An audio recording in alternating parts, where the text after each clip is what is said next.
The merkhet used the stars to tell the time and could be used at night. Experts claim that the merkhet was used to accurately establish straight lines in construction and to align temples and tombs with celestial bodies.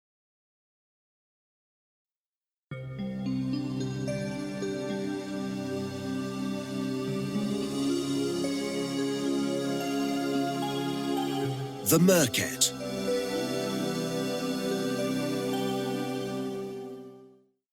For thousands of years, humans have been using various devices to keep track of the time.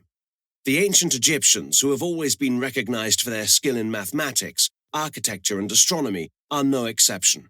In fact, they are widely regarded as one of the first civilizations to divide the day into equal parts, 12 hours of the day and 12 hours of the night. They accomplished this using timekeeping devices like the sundial and shadow clock, both of which relied on the sun, and the merkhet, the oldest known astronomical tool. The purpose of the merkhet, which has also been called a star clock, was to tell the time at night using the stars, the alignments of which ancient astronomers had long been tracking. The invention of the merkhet marked a significant improvement in timekeeping, because even though it was not as quick or simple to use, it overcame a major disadvantage of the sundial as a timekeeper, namely its uselessness at night.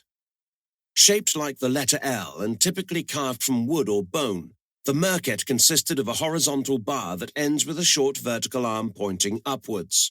Attached to the end of this upright arm was a plumb line, which is a length of string with a weight fastened to the end. The force of gravity allowed it to hang straight down, establishing a perfectly vertical line to the ground. The merkhet was used in conjunction with a sighting tool known as a bay, which was made from the central rib of a palm leaf and had a thin V-shaped slit cut out at the top.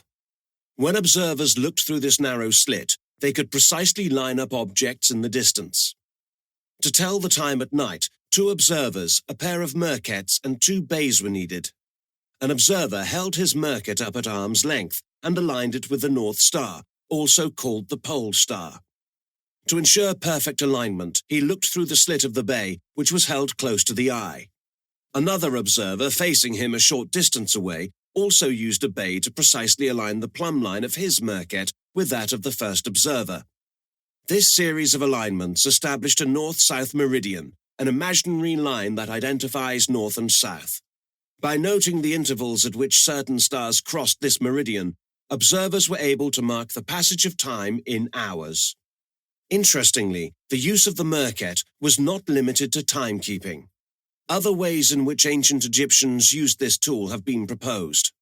For instance, experts claim that merkhets had also been used by the ancient Egyptians in construction to accurately establish straight lines and right angles, and to carefully align temples and tombs with celestial bodies. Archaeologists have excavated and preserved a few of these devices, which date as far back as 600 BCE. Today, merkhets are on display in museums in Egyptian artifact exhibitions, and are depicted in a number of ancient Egyptian works of art.